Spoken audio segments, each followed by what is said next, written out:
Are you ready to elevate your coffee game without breaking the bank? Well, you're in luck. Today, we're diving into the world of cold brew and coffee creamers, two kitchen staples that are a lot easier to make than you might think. And by crafting those delicious drinks at home, you're not only going to save money, but you'll also have control over what ingredients you use. To help us master the skill today, we're joined by the multi-talented Barbie Hahn, owner of That Damn Jam. Barbie, always great to see you. Thank you, Pete. Thanks for having me today. I know that we're both coffee lovers here, and we got to get brewing on this. What are some of the biggest benefits of making this popular, like cold brew coffee and the creamers yourself at home? Well, one, it's a lot less expensive, and two, you control all the ingredients. You know exactly what's going into it.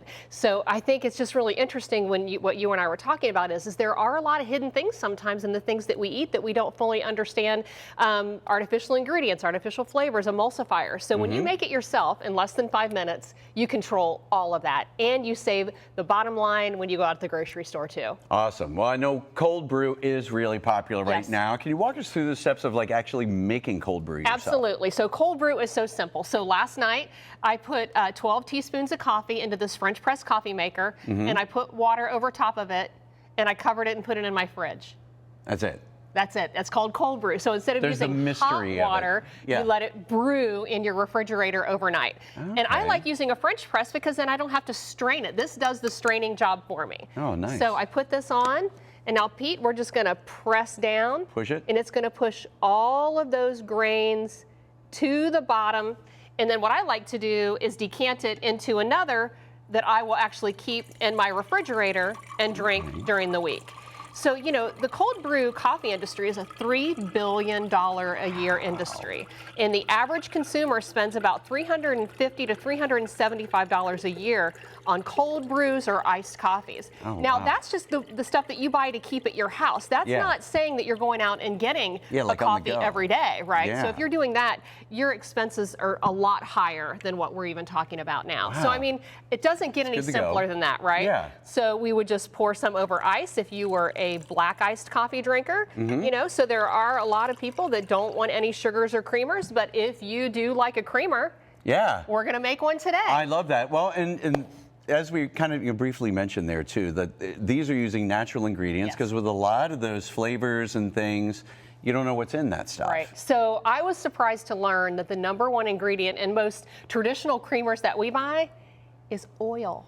Wow, really? It's not milk or cream, it's actually oil. So what you're doing is you're taking control of what you're putting in your body. You could buy organic, you could buy plant-based. You know, you can take this in whatever direction, you know, fits your dietary lifestyle. Right. But today we're going to go with a more traditional type of creamer. So okay, and I know pumpkin is like all the rage right now. Yeah, we're going to do the pumpkin spice today. So okay. Depending on how sweet you like, we're going to actually start with the sweetened condensed milk. You could get organic sweetened condensed milk, you could get coconut-based sweetened condensed milk if you're a plant-based family. Okay. So how much sweetened condensed milk you use really depends on how sweet you like your creamer. So in this case, I'm just going to use about a half of a can.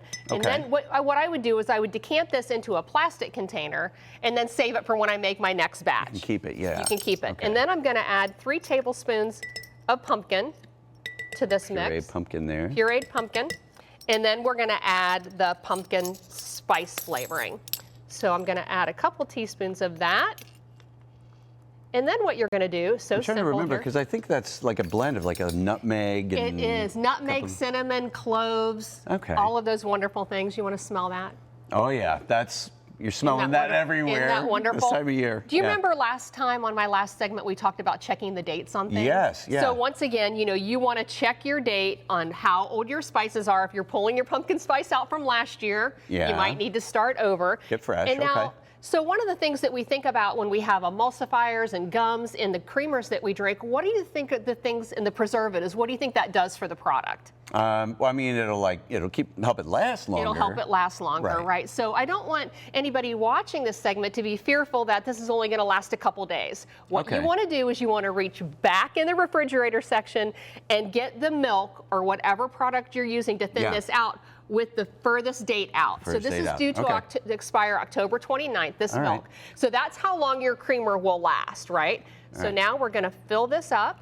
Little whole milk there. Got a little whole milk, you could use 2%, you could use half and half, you know, whatever, plant-based, whatever you have in your house. That's cool. And then I like to use the immersion blender because you could shake this, shake it if you want it. all over the place. But the immersion blender makes this go super fast. Well, and Barbie, while you're mixing this up here too, so if somebody's watching this, I know you have a lot of great recipe ideas. I do. That you share with people. If someone wants to get in touch with you, learn more about Barbie and That Damn Jam, where can they go? They can go to thatdamnjam.com. I'm also on Facebook and Instagram, and I know people can be surprised. I do eat things other than jam, Other than just we the do jam. have other things going on in our house. This so this is would awesome. take about a minute to get fully mixed together. Okay. And then the great thing about this is you can actually store it in this container in the fridge, Yeah. right?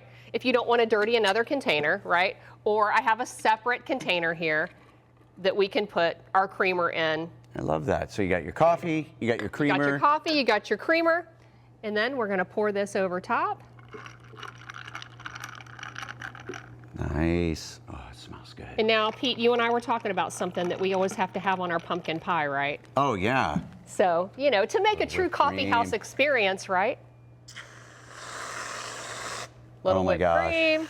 Now, this creamer would be great if you wanted to put it in your own hot coffee too, right? This is perfect. Not just for cold. Barbie, That Super Damn simple. Jam lady, thank you so much. Thank And again, you. where can people go? Thatdamnjam.com. All right. Cheers. Cheers.